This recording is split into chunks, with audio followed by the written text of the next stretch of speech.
10 countries to live in, to travel for under $1,000 a month. So in today's video, I want to share with you my personal experience of in the past 5 years traveling over 40 different countries, but not just traveling, not just passing through real quick one country after another, but even more spending some more time on the ground, actually living the day-to-day life, as well as exploring and always keeping an eye open on the different countries that just offer so much more value for the same amount of money that you would maybe spending in Central Europe, North America, living a lifestyle that is exciting, living a lifestyle of perpetual traveling. Maybe you make your money online and you just want to go somewhere where you get a bit more. So if you're new here, my name is Dan and this is a lot what I talk about. I document my story, my daily life around it. 10 different countries. Definitely make sure to stick around for the last few I'm gonna feature. Number 1, Turkey, Istanbul.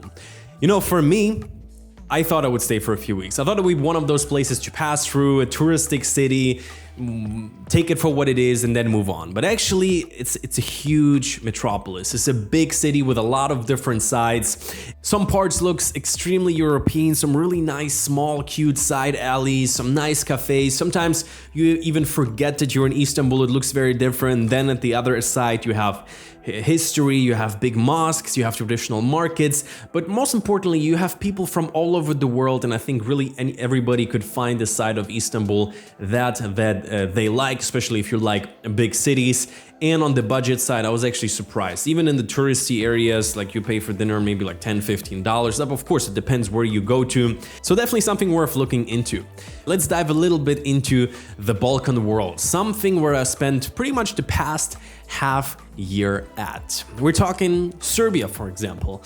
A country, especially Belgrade, the capital, very rich, very alive. It has a certain European flair to it, while some corners are maybe a little bit more rougher around the edges. I heard especially in the summer when it gets warmer, that's definitely a season where I can have to come back to.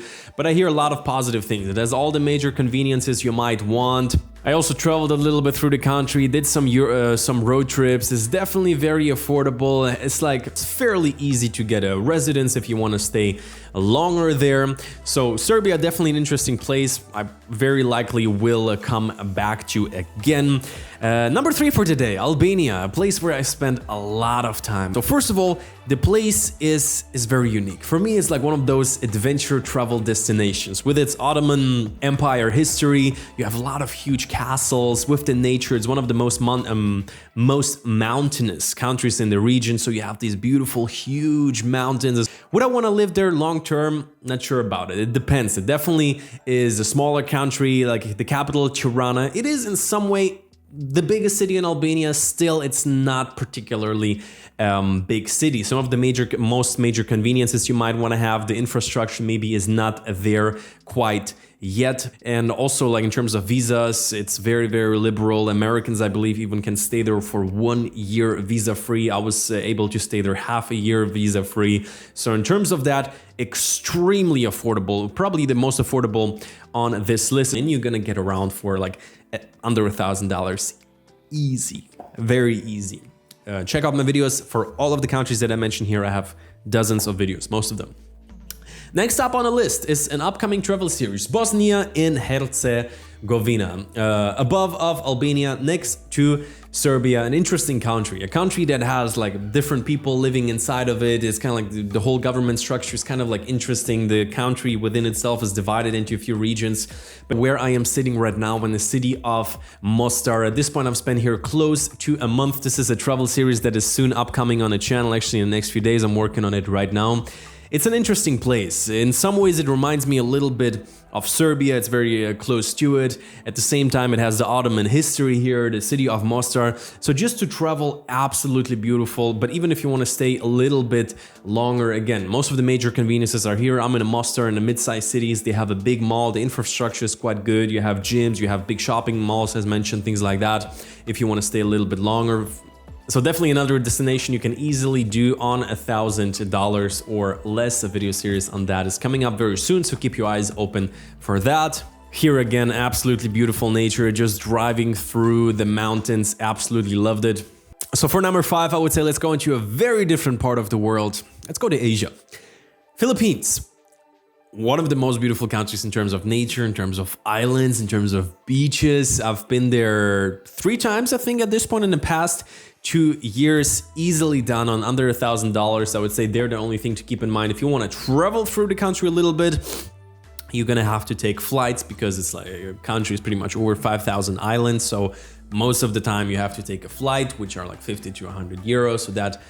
So in terms of Asia, this is probably my favorite spot to spend a month every other year, just due to the fact for me it's another one of those adventure travel destinations. Many of the places are yet not, like, let's say, over touristy. If you're gonna stay in the big cities, I would say for around $1,000 it will work out. A city like Cebu or Manila.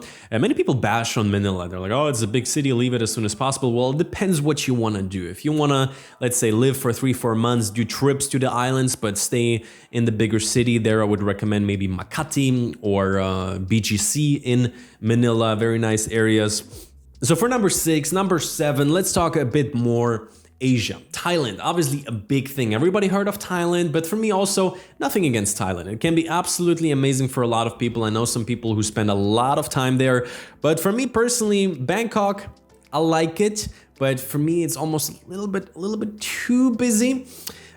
Cities like Chiang Mai, I was shocked by how many Westerners, Americans, Germans, Australians, I'm not sure. I personally like to go somewhere where it's up and coming. It's still not that famous yet. Like, I see the appeal of going to maybe Thailand if it is one of the first countries you're traveling to. You want to be surrounded by a lot of people that do something similar. Maybe you are a digital nomad or aspire to work remotely, perpetually travel for different countries. There's going to be a lot of people doing that, but at the same time, me, after being there 2-3 times, Thailand.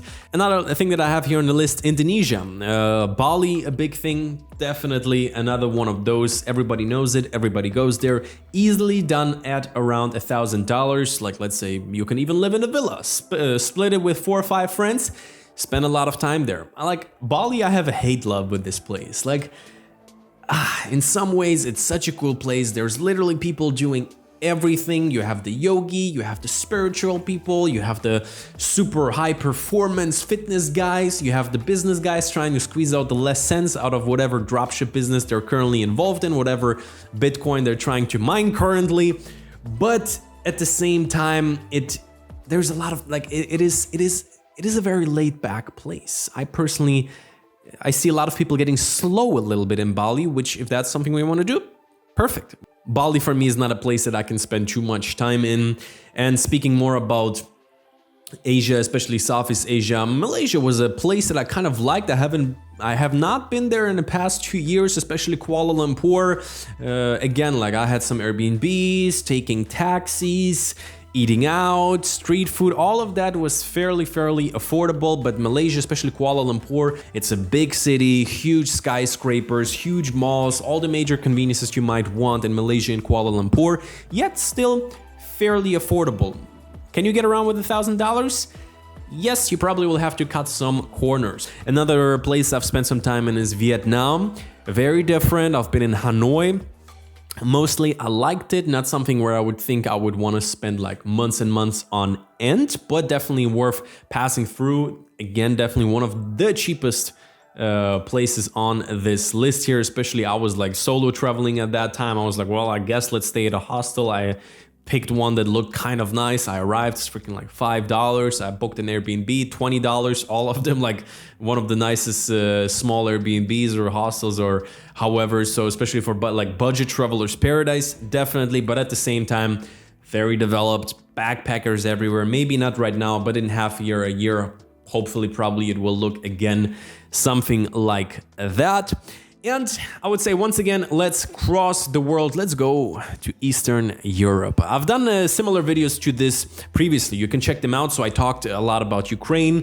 Definitely a nice place. Have some relatives there. Actually, my roots are from Ukraine, my parents. And it's a cool and up-and-coming place. I see more and more people going there, doing their businesses, working remotely. But places that are being talked a lot less about is something maybe like Belarus. I've spent there 3 months, actually, during the COVID time. Didn't want to move around too much, so decided to stay longer, and it was nice. It was quiet, clean, ordered, but maybe if you follow the news, there have been also, like, let's say some political instability, so definitely something to keep an eye on.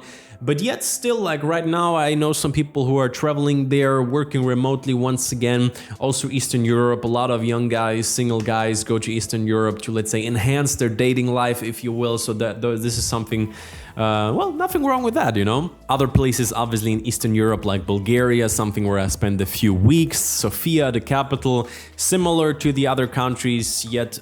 And so on that note, those have been around 10 places. Let's say the intention of this video, just to give you some ideas, maybe to give you some places you haven't heard of or thought of before, especially in the Balkan region. This is where I've been spending quite some time. For this year on the list, especially for the next few months, I probably will be passing through Turkey, looking at going to Armenia and Georgia. I probably will be passing by in places like Dubai, so you can follow along. And if you're new here, definitely consider subscribing. I think you got the idea what we talk about here a lot. I document my story, my life around perpetual traveling in different countries, and I got a world to see. Lifestyle is a lot, and it's a lot about seeing interesting places, a little bit of adventure travel, but at the same time, getting things done, moving ahead, looking out for different opportunities in different countries that I go to, staying in shape, keeping the body and the mind healthy. So I also show, let's say, the gyms that I go to when I'm on the ground in different cities and different countries, maybe even, let's say, the books that I'm reading to, the podcasts that I'm listening to. And this is also a big thing, especially that I shared it today on my Instagram, so you can join me on there to stay up to date where I am right now, or if you also want to reach out to me. And so with that, you two got a world to see, and we're gonna see each other very soon.